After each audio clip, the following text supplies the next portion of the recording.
Assalamualaikum warahmatullahi wabarakatuh. Saya akan mempresentasikan bab 4 yang berjudul Fungsi Hadis terhadap Al-Quran.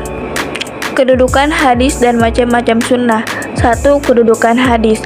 Sebagai sumber hukum Islam, hadis berada satu tingkat di bawah Al-Quran. Artinya, jika sebuah perkara hukum yang tidak terdapat di dalam Al-Quran, yang harus dijadikan sandaran berikutnya adalah hadis tersebut.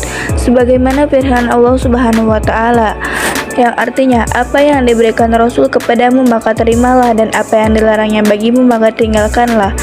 Quran Surat Al-Hasr ayat 7.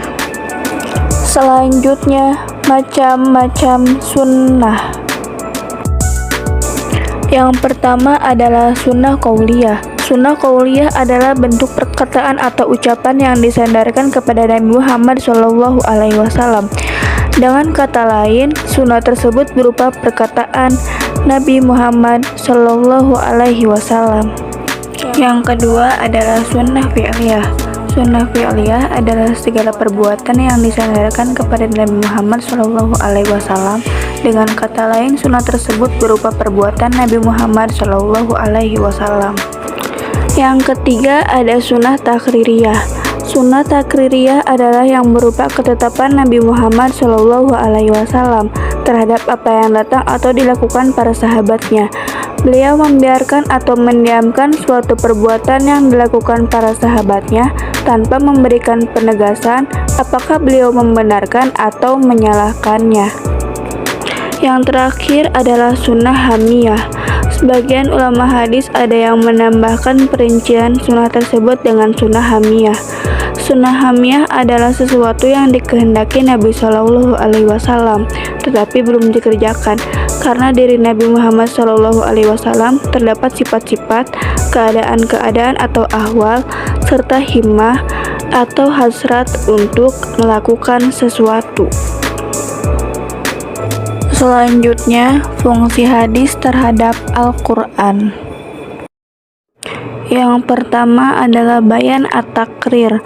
Bayan at-takrir disebut juga dengan bayan al-ta'kid atau bayan al-isbat. Bayan ini merupakan menetapkan dan memperkuat apa yang telah diterangkan dalam Al-Quran. Fungsi hadis dalam hal ini hanya memperkukuh kandungan Al-Quran. Yang kedua adalah bayan at-tafsir. Bayan at-tafsir adalah hadis berfungsi untuk memberikan penjelasan dalam bentuk rincian atau tafsir terhadap ayat-ayat Al-Quran yang masih bersifat global, memberikan persyaratan atau batasan ayat-ayat Al-Quran yang bersifat pasti atau mutlak, mengkhususkan atau takhsis terhadap ayat-ayat Al-Quran yang masih bersifat umum. Yang ketiga adalah bayan at-tashri'. Bayan at-tashri' adalah penjelasan hadis yang berupa mewujudkan, mengadakan atau menetapkan suatu hukum atau aturan syara yang tidak didapati nasnya dalam Al-Quran.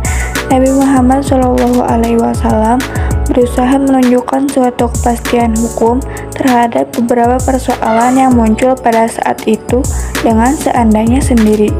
Beliau berusaha menjawab pertanyaan-pertanyaan yang diajukan para sahabatnya dengan menunjukkan bimbingan dan menjelaskan duduk persoalannya.